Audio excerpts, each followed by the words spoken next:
በጌታችን በመድኃኒታችን በኢየሱስ ክርስቶስ ስም ሰላም ጤና ፍቅርና አንድነት በያላችሁበት ይሁንላችሁ እያልኩ መልካሙን ሁሉ እየተመኘሁ ዛሬ ደግሞ እንደ አምላካችንና እንደ አባታችን ፈቃድ ከባለፈው ቀጣይ የሆነውን መልእክቴን ይዤ ወደ እናንተ መጥቻለሁ። ባለፈው ጊዜ እንግዲህ መምህር ስሙር ስዕልን የሰጠ ራሱ እግዚአብሔር ነው። ኦርቶዶክስ ቤተክርስቲያን እግዚአብሔር ከሰጠው ውጪ ምንም የጨመረችውም ነገር የለም። ስዕል ጣዖት ነው ከተባለ እግዚአብሔር ጣዖትን እንዳለማመደ ያህል አድርገው ሰብከዋል። ዘጸአት ላይ የጠቀሱት ጥቅስ ትክክል አይደለም ብዬ ነግሬያችኋለሁ። 25 ቁጥር 10 ጀምሮ ነው ከግራር እንጨት እግዚአብሔር ታቦትን እንዲሰሩ አዘዘ። ከዚያ እዚያው ዘጸአት 25 ቁጥር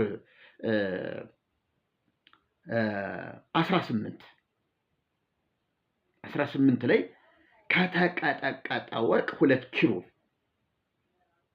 እንዲሰሩ እግዚአብሔር አዘዘ እና ያንን አብራርቻለሁ። እንግዲህ ለዛሬው መግቢያዬ እንዲሆን ከዚያ መነሻ ቢያስፈልግ ከተቀጠቀጠ ወርቅ 2 ኪሩብ እግዚአብሔር እንዲሰሩ እነ ባስልኤል እና ኤልያብ ታዘዙ። ስለዚህ አሁን ስዕል እንዴት ነው የሚሳለው ከተባለ ከተቀጠቀጠ ወርቅ ነው ማለት ነው። ከተቀጠቀጠ ወርቅ 2 ኪሩብ መሰራት አለበት። እንግዲህ እግዚአብሔር ያዘዘው ያንን ነው። ደግሞ ከኪሩብ ውጭ ሌላ ነገር አናውቅም። እግዚአብሔር ሌላ ነገር አላሳየንም።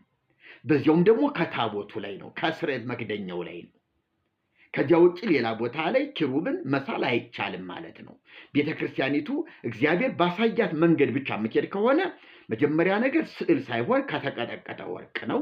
እሱም ደግሞ ከስርየት መክደኛው ከታቦቱ ላይ ነው። አሳሳሉ ደግሞ ፊት ለፊት እየተያዩ ክንፋቸው የተዘረጋ ሆኖ እዚያ እንደዚህ በዚህ አይነት ሁኔታ ነው። እንግዲህ ስዕል ማለት ይሄ ነው ማለት ነው። ስለዚህ ይሄ ነው ወይ እውነት የኦርቶዶክስ ቤተክርስቲያን ስዕል ካል ውሸት ነው። ውሸት ነው። አንደኛ ኪዳኑ ያለፈበት ነው። ይሄ አሰራር፣ ይሄ ታቦት፣ ይሄ ኪሩብ ኪዳኑ ያለፈበት ነው። ተሽሯል የተባለ ቀርቷል የተባለ ሐዲስ ኪዳን ላይ ሆነ የሞት አገልግሎት ተብሏል፣ የኩነኔ አገልግሎት ተብሏል፣ የተሻረው የቀረው ተብሏል። ጳውሎስ ይሄን ነው ያስተማረ። ስለዚህ በዚህ መሰረት እኛ የፈለገውን ይሳል፣ የፈለገውን ከዚህ ከተቀጠቀጠ ወርቅ ይሰራ፣ ሌላም ስላሴን ብሎ ቢሰራ ከታቦቱ ላይ ታቦቱ ሲቀር የቀረ ነገር ነው። ሁሉ ነገር እዚያ ላይ ያለው ቀርቷል። ታቦቱ ምድራዊ ነው፣ መቅደሱ ምድራዊ ነው፣ ክህነቱ ምድራዊ ነው፣ መስዋዕቱ ምድራዊ ነው። ስለዚህ ተሽሯል። አሮናዊ ክህነት፣ አሮናዊ መስዋዕት፣ አሮናዊ ሁሉ ነገር ቀርቷል ተብሏል አዲስ ኪዳን ላይ። የአዲስ ኪዳን አምልኮ መንፈሳዊ ነው። የሚሰግዱለት ሁሉ በእውነትና በመንፈስ እንደሚሰግዱለት፣ አብ ደግሞ እንደነዚህ ያሉትን እንደሚሻ፣ ጊዜው ደግሞ አሁን እንደሆነ ብሎ ጌታችን ሰማርያዊቷን ሴት አስተምሯታል። ስለዚህ አዲስ ኪዳን ማለት ያ ነው። ከዚያ ውጭ አዲስ ኪዳን የለም። እና እንግዲህ ስለ ታቦት ስናስብ ያንን ማሰብ አለብን። እናንተ የእግዚአብሔር ማደሪያዎች ናችሁ፣ አንትሙ ውእቱ ታቦቱ ለእግዚአብሔር ወማኅደሩ ለመንፈስ ቅዱስ። እናንተ የእግዚአብሔር ማደሪያዎች የመንፈስ ቅዱስም ቤቶች ናችሁ ብሎ ሐዋርያው ቅዱስ ጳውሎስ በቆሮንቶስ መልእክቱ ደጋግሞ ነግሮናል። ስለዚህ የአዲስ ኪዳን ታቦት ማን ነው? አማኞች። ያኔ እኮ እርግማን ስለነበረ፣ የእግዚአብሔር ቁጣ ስለነበረ፣ ሰውና እግዚአብሔር ስላልታረቁ እግዚአብሔር እንደ መገናኛ አድርጎ የተጠቀመው ወይም ደግሞ እንደ አምልኮ ማዕከል አድርጎ የተጠቀመው የቃል ኪዳኑን ታቦት ነው። ሰው ሲያጣ እግዚአብሔር ያንን አደረገ። አሁን ግን በልጁ በኢየሱስ ክርስቶስ እርቅ ካደረገ በኋላ ሰዎች ከእግዚአብሔር ጋር ታርቀዋልና መንፈስ ቅዱስም በሰዎች ላይ በአማኞች ላይ ስላደረ አንትሙ ውእቱ ታቦቱ ለመንፈስ ቅዱስ፣ እናንተ የመንፈስ ቅዱስ ማደሪያዎች ናችሁ ተባለ። ነገሩ በዚህ ተቀይሯል፣ በዚህ ተስተካክሏል። አይ እኔ መንፈስ ቅዱስ ማደሪያ ልሆን አልችልም፣ ያው ግራር እንጨት ነው የመንፈስ ቅዱስ ማደሪያ እያሉ ከሆነ እግዚአብሔር የበደልዎት ፍጥረት ነዎት፣ ምንም ማድረግ አልችልም። እንግዲህ ግን እናንተ እውነተኛ የክርስቶስ ሰዎች ከዚህ እንድታመልጡ ነው ማበረታታችሁ የምመክራችሁ። እግዚአብሔር ይባርካችሁ፣ ጸጋውን ያብዛላችሁ። ይህንን መልእክቴን ለብዙዎች እንዲዳረስ ሸርና ላይክ እንድታደርጉልኝ ጋብዛችኋለሁኝ። ዛሬ ከዚያው ያን ዕለት ካስተማሩት አንድ ጥቅስ ደግሞ ይዘን እንነጋገራለን። እግዚአብሔር ሁለተኛ ብለው የተናገሩት ነገር ስለ ነሐሱ እባብ ነው። የነሐሱን እባብ ዘኍልቍ 21 ቁጥር 8 ጀምሮ ተናግረዋል። አዎ እዚያ ላይ የነሐስ እባብ አለ። እስራኤላውያን በእግዚአብሔር ላይ ሲያንጎራጉሩ ሲያምፁ እግዚአብሔር ተቆጣ፣ ተናዳፊ እባብ አስነሳባቸው። ይሄ ተናዳፊ እባብ እስራኤልን ሁሉ ሲነድፍ እስራኤል ሁሉ በመርዙ ሲበከሉ እግዚአብሔርን በድለናልና ሙሴ ሆይ እባክህን ወደ እግዚአብሔር ጸልይልን አሉት። ክፍሉን እናንብበው። እሱን ካነበብን በኋላ መነጋገሩ ጥሩ ነው።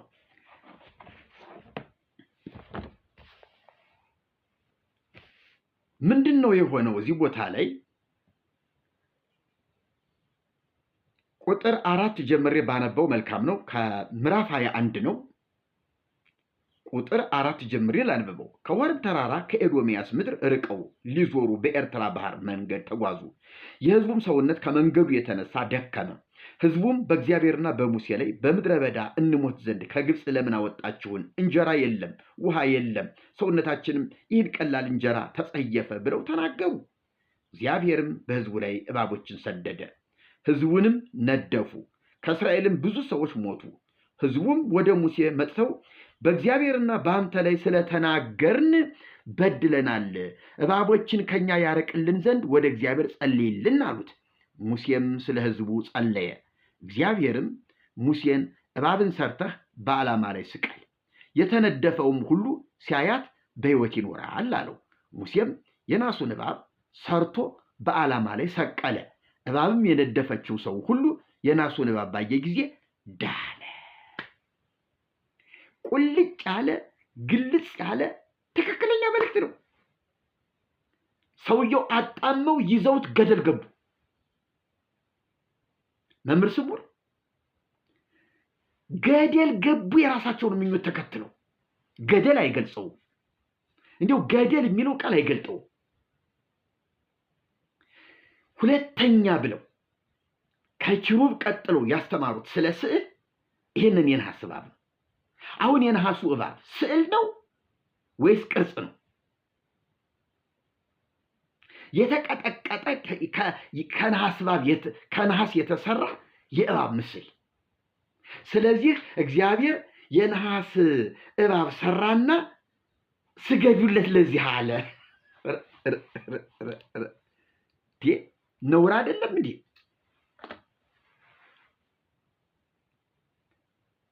ስዕል ስሎ እግዚአብሔር ስገዱ ያለን ራሱ ነው እያሉን እኮ ነው ወገን። እና እግዚአብሔር የነሐስ እባብ ሰራና ለዚህ ስገዱ። አይ እንድንሰግድ አይደለም እንድናየው ነው። በእባብ ተነድፈው ሲሞቱ ያንን የነሐስ እባብ ሰርቶ ወደዚህ ተመልከቱ አላቸው። አዎ እሱንማ መች ካድንኛ። በጊዜው እግዚአብሔር እንደ መፍትሄ የተጠቀመበት እሱ ነው። ልክ ነው። እርስዎ ግን የተጠቀሙት መልእክት አመጣጡ ግን የተረገመ ትምህርት ነው። የተረገመ ስለ ስዕል እግዚአብሔር አስተምሮናል ብለው ኦርቶዶክስ ቤተክርስቲያን እግዚአብሔር ካስተማረው ውጭ የሄደችበት ምንም አይነት መንገድ ስህተት ትምህርት የላትም ብለው ለስዕል ማጠን፣ ለስዕል መስገድ፣ ለስዕል መዘመር እንደሚገባ ቤተክርስቲያኒቱ የሄደችበት መንገድ ትክክል ነው ለማለት ያስቀመጡት ማስረጃ እኮ ነው። ይሄ ማስረጃ እንዴ ስዕል መሳል አግባብ ነው በቤተ ክርስቲያን ራሱ እግዚአብሔር ነው ያስተማረን ብለው እኮ ሁለተኛ ጥቅስ የጠቀሱት የነሐሱ እባብ ነው። እና በየቤታችን የነሐስ እባብ ሰርተን እንስገድ፣ እንዘምርለት፣ እንጠንለት።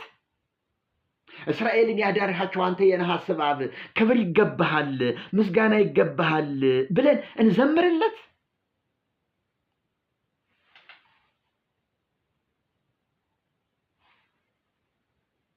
እንደዚህማ ሞት የለም፣ እንደዚህማ መቀበር የለም።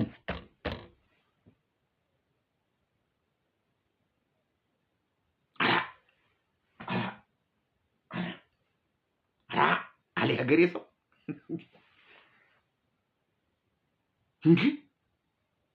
እንጂ ጭራሽ የነሐስ እባብ እግዚአብሔር ነው የሰጠን፣ እግዚአብሔር ነው ያስተማረን፣ ከሱ የተማርነው ብለው የነሐስ እባብ በቤተክርስቲያን ተስሎ በህዝብ ቤትና ማምለኪያ ቦታ ተቀምጦ እንዲዘመርለት እንዲያው ያስተምራሉ።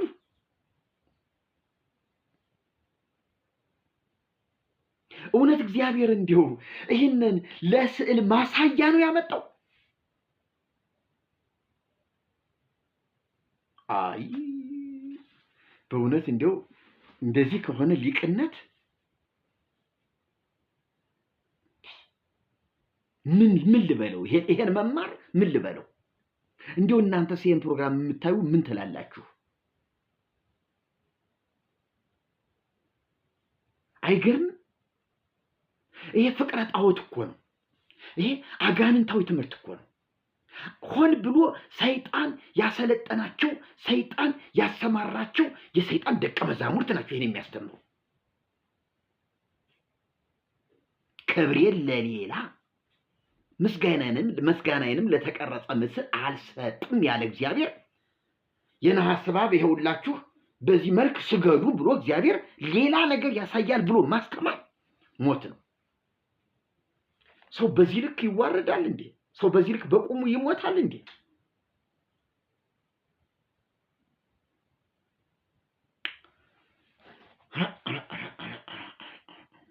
በጣም ትልቅ ውርደት ነው። ምን አለ እንዲሁ አይ ግድ የላችሁም፣ መናፍቃንንም አልቻልናቸውም፣ እኒህን ተሐድሶች አልቻልናቸውም። ነገሩ እውነታቸውን ነው።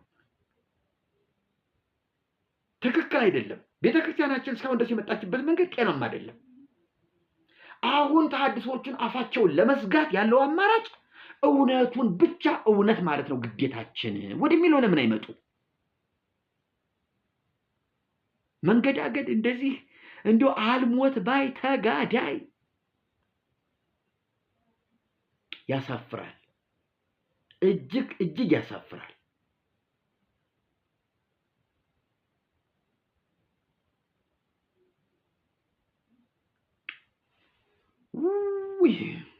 ይኸውላችሁ ይሄ የነሐስ እባብ መጨረሻው ምን ሆነ መሰላችሁ? ሰውየው የዚህ የነሐስ እባብ መጨረሻው አልታያቸውም።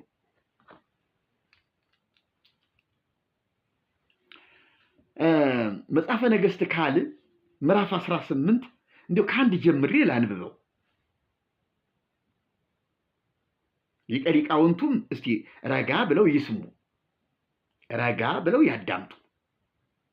አንዳንዴ ከኛም ይማሩ። እርግጠኛ ነኝ እንደሚሸማቀቁ እንደው ሚስትወት እንኳን ይሄን መልስ ያየች እንደሆነ ጉድወ ነው። ያንተ ምን ነካህ? እንዴት እንደዚህ ትላለህ እንደምትሎት እርግጠኛ ነኝ። ሚስትወት ልጆችዎን ካልወትም ልጆችዎት እንደማይለቆት እርግጠኛ ነኝ። ምን ነካህ? ምን ማለት ነው? የነሐሱን እባብ እግዚአብሔር እንድንሰግድለት የስዕል ማስተማሪያ አድርጎ ነው ወይ የሰጠን ብለው እንደሚጠይቁ እንደማይለቁ እርግጠኛ ነኝ። ጎረቤቶች ሁሉ ኧረ ሰው ያዋረደን ምንድነው እየሰራ ያለው እንደሚሉ እርግጠኛ ነኝ። ቤተ ክህነት ግቢ ስትወጣና ስትገባ ይሄ ሰውዬ ደግሞ አወቅኩ እያለ እንዳለ ቤተክርስቲያኒቱ ገደላት እንደሚሉት እርግጠኛ ነኝ። ምንም ጥርጥር የለው። እንዴ ነውር አይደል እንዴ? እግዚአብሔር የነሐሱን እባብ ለስዕል እንደማሳያ እንደማስተማሪያ አድርጎ ከሰጠን የነሐስ እባብ ነው ወይ ትክክለኛ የስዕል መገለጫ? ቢያንስ እኮ ቅዱሳን አባቶች አሉለት እና አብርሃም በዘርህ የምድር ነገዶች ይባረካሉ የተባለላቸው እነ ሙሴ እኮ ባሪያዎቹ አሉ። ራሱ እግዚአብሔር አለ አይደለ?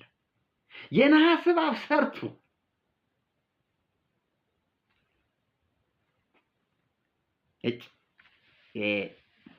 ውዳቂ እንዲህ ነው የሚለው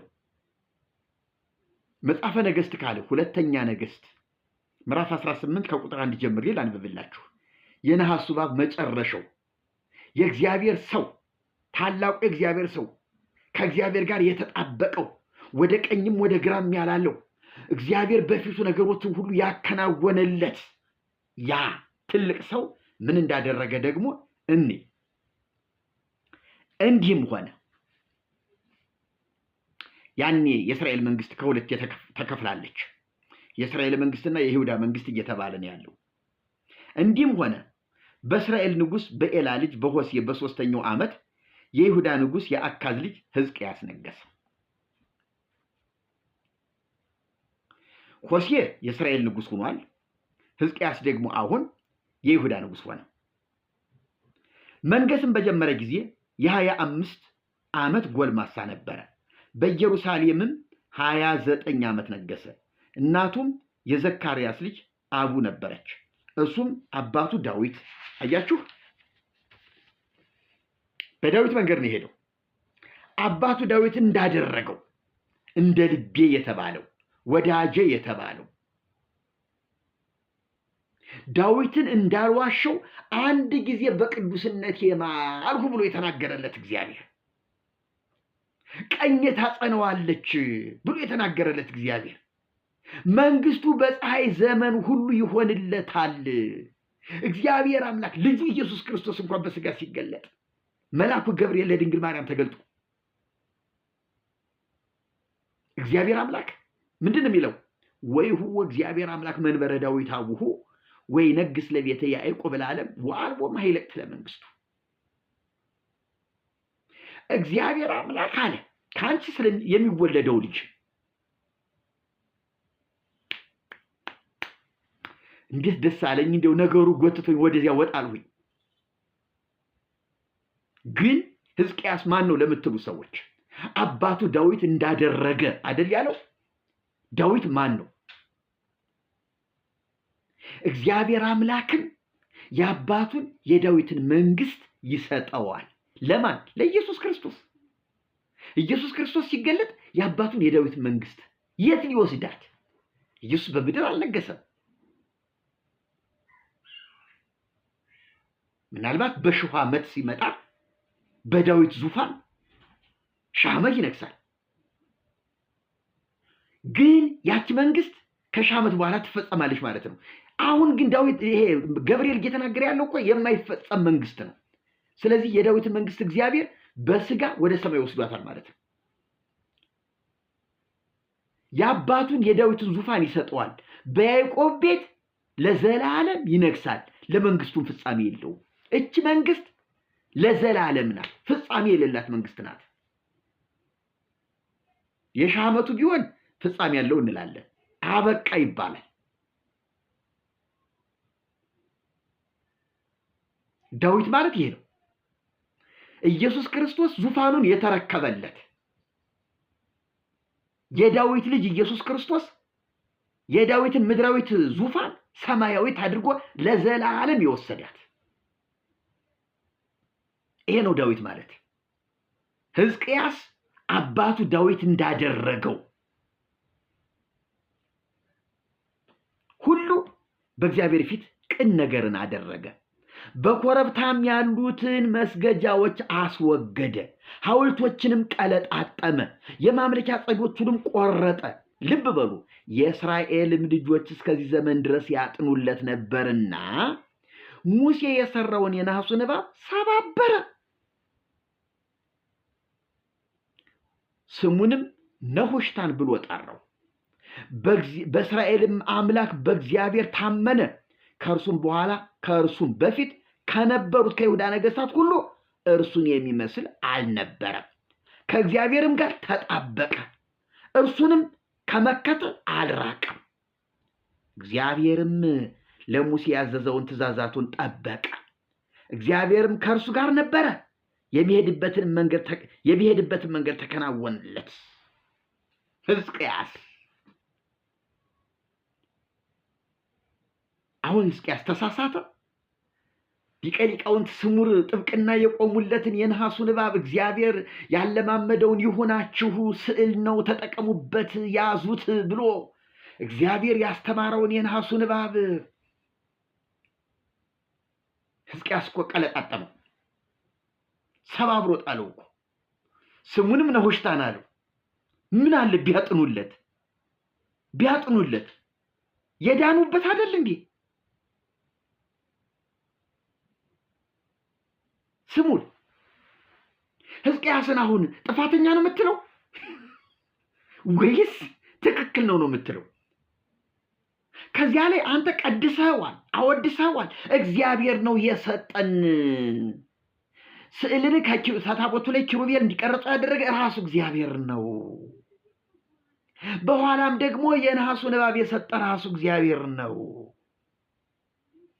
ብለህ ጥብቅና የቆምክለት ሁለቱም ስዕል ከነሐስ የተሰራ ቅርጻ ቅርጽ ነው። ብሉይ ኪዳን ሲያበቃ አበቃ ሁለቱ። እንዲያውም የነሐሱ እባብማ ምን ያበቃል? እዚያው በሕዝቅያስ ዘመን ቅልጥምጥም ወጣ፣ ተሰባበረ እንጂ የእስራኤል ልጆች እስከዚህ ዘመን ድረስ ያጥኑለት ነበርና ሙሴ የሰራውን የነሐሱን እባብ ሰባበረው። ስሙንም ነሁሽታን። ነሁሽታን ማለት ነሐስ ብቻ። ምን ይውጥህ? እንዲያው ምን ይውጥህ? ሰውየው የትደበቅ ከእናትህ ወድ ብትገባ ጎትቼ አውጥቼው ነው የምነግርህ። ከገባህበት ጎትቼ አውጥቼ እነግርሃለሁ። ይህችን ሰው አልባ ቤተ ክርስቲያን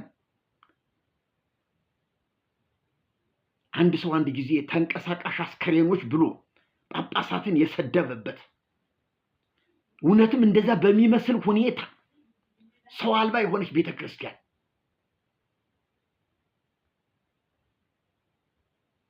ትቀልዳለህ እንዴ? በህይወት ላይ በራስህ ህይወት ቀልድ እንጂ በህዝብ ህይወት አትቀልድም። ክብር ለአምላኬ ለእግዚአብሔር ይሁን። ይሄንን የህይወት ቃል የልጁን ብርሃን በልባችን ስለሳለ ወደ ኋላ ላንል ጨክነን ቆርጠን ተነስተናል። ለምድራችን፣ ለኢትዮጵያችን፣ ለቤተ ክርስቲያናችን፣ ለወገናችን ቆርጠን ተነስተናል። ዓይንህ እያየ ሲሆን አንተ መጥተህ ከእግሬ ስር ጌታዬ ኢየሱስ ክርስቶስን መድኃኒት አድርገህ ትቀበለው ይሆናል። አንተ እስካሁን በነሐስ እባብ ነው ያለው። እነ ሕዝቅያስ እንደሰበሩት እንኳን ያልተገለጠልህ ሰው ነህ። እነ ሕዝቅያስ ቀለጣጥመው ሰባብረው የጣሉትን አንተ እስካሁን ድረስ እግዚአብሔር የሰጠን ነው ትላለህ። ይኸው አንብበው። ሁለተኛ ነገሥት ምዕራፍ 18 ከቁጥር 1 ጀምረህ በደንብ አንብበው። ያኔ የነሐሱ እባብ ከውስጥ ተነቅሎ ይወጣልሃል። እስከ ወዲያኛው ትረሳዋለህ። አጅትቢት ሰው ጋር አለመማከር፣ ከወንድሞች ጋር አለመመካከር፣ ይሄ ነገር እንዴት ነው ብሎ አለመወያየት ምን ያህል እንደሚገድል አየህ። ብቸኛ ሊቃውንት ሆነህ ዝም ብለህ ስትወጣ እንዴት እንኮታኮታለህ። የዚህን መጨረሻ አንድ ነገር ላንብብላችሁና ይህን መልእክቴን በዚህ ልቋጭ። ጌታችን ኢየሱስ ክርስቶስ በዮሐንስ ወንጌል ምዕራፍ 3 ላይ አንድ ነገር ተናግሯል።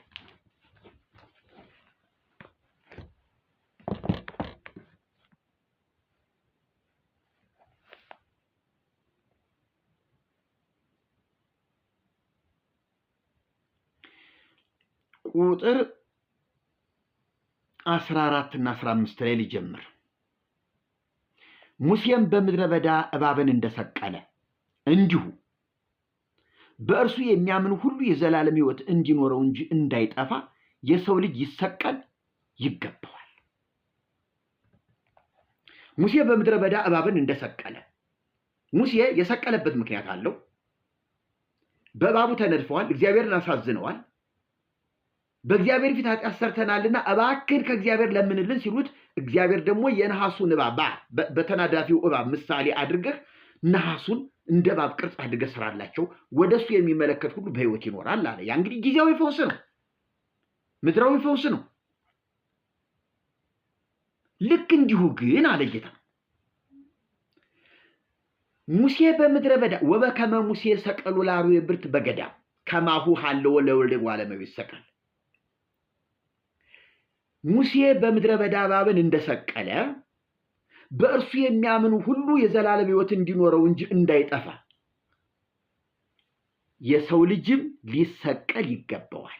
ኢየሱስ ክርስቶስ ልክ እንደ ነሐሱ እባብ የሚሰቀለው በዲያብሎስ መርዝ የተነደፈ በእግዚአብሔር ቁጣ ስር የወደቀ የሰው ዘርን ለዘላለም ሊያድን ነው፣ ጊዜያዊ አይደለም።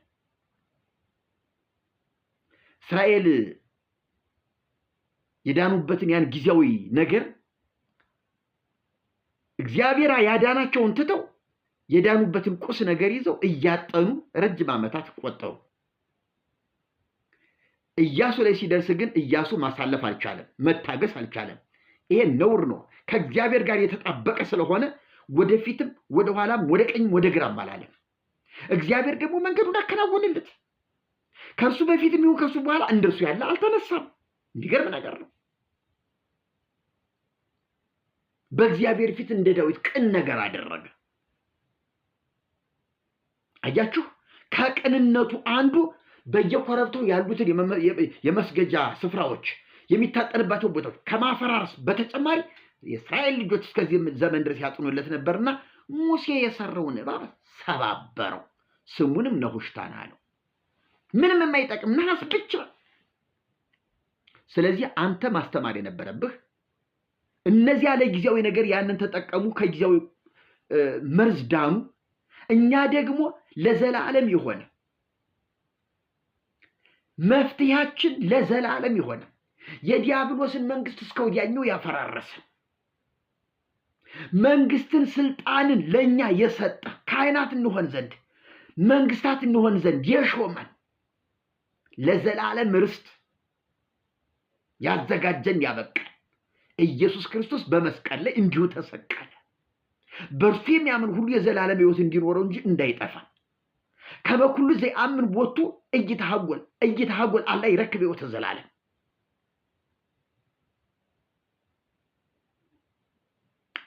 እንዲህ ነበር መሰበክ የነበረበት። አዲሱ ኪዳን ላይ እንዲህ ነበር መገለጥ የነበረበት።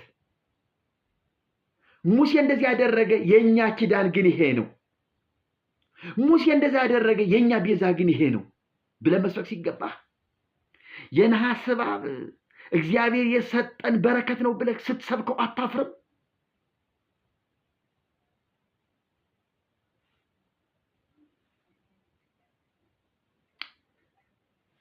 እኛ የምንሰብከው ግን ለዘላለም መፍትሄ የሆነ ለዘላለም መድኃኒት የሆነ የዲያብሎስን መንግስት እስከ ወዲያኛው ያፈረሰ መርዙን ከውስጣችን ነቃቅሎ የጣለ በመስቀል ላይ የዋለ ኢየሱስ ክርስቶስ አለ። እርሱን እንኳን ስዕል ስለን እንድንሰግድለት አልታዘዝንም። በልባችን የታተመ በልብ ጽላት ላይ የተቀመጠ የደሙ ማህተም በውስጣችን ያለ ቃሉን ባነበብን ቁጥር ነገሩ በውስጣችን የሚሳልልን በሕያው እግዚአብሔር መንፈሳዊ ፊደል የታተመ ሕያው ቃል ሕያው እኔነቱ አለ በውስጣችን። ያንን ጌታ ነው ልክ ሰማያውያን መላእክት ይገባሃል እያሉ እንደሚሰግዱለት እኛም ዛሬ በመንፈስ ሆነን ይገባሃል የምንለው እንጂ በወርቅ ቀለማት በጨርቅና በወረቀት ላይ በተሳለ ነገር ላይ ኢየሱስን አንገልጠው። መገለጫው አይደለም። በዚያ ላይ አናጥንለትም፣ ለዚያም አንሰግድም። ርኩሰትህን ይዘህ ከመቅደሳችን ውጣ፣ ርኩሰትህን ይዘህ ምናምንቴን ይዘህ ከቤተክርስቲያናችን ከህዝባችን ውጣ የምለው ይሄንን ነው። የተወደዳችሁ እግዚአብሔር ቤተሰቦች ወዳችኋለሁ፣ አከብራችኋለሁ። እንዲህ አይነት አደገኛ የሆኑ የኑፋቄ ትምህርቶችን በማፍረስ የታወቀው ቃና ተዋሂዶ እንደነዚህ አይነት መልእክቶችን ይዞላችሁ ይመጣል። የእግዚአብሔር ቃል በእውነትና በስፍራው እንደዚህ እየተገለጠ ይነገራል። ስለዚህ ይህንን መልእክት እባካችሁ ለሌሎች አድርሱልኝ። ክብር ለአምላካችን ለእግዚአብሔር ይሁን። እወዳችኋለሁ። የእግዚአብሔር አብ ጸጋ፣ የእግዚአብሔር ወልድ ፍቅር፣ የእግዚአብሔር መንፈስ ቅዱስ ህብረት ከሁላችሁ ጋር ይታተም። የኢየሱስ ክርስቶስ የመስቀሉ ፍቅር በልባችሁ ይታተም። እሱ ይግዛችሁ። ምናምንቴን ነገር ነሁሽታን ብላችሁ ሰባብራችሁ ለመጣል እግዚአብሔር ይርዳችሁ። ተባረኩልኝ። ሰላም ሁኑልኝ።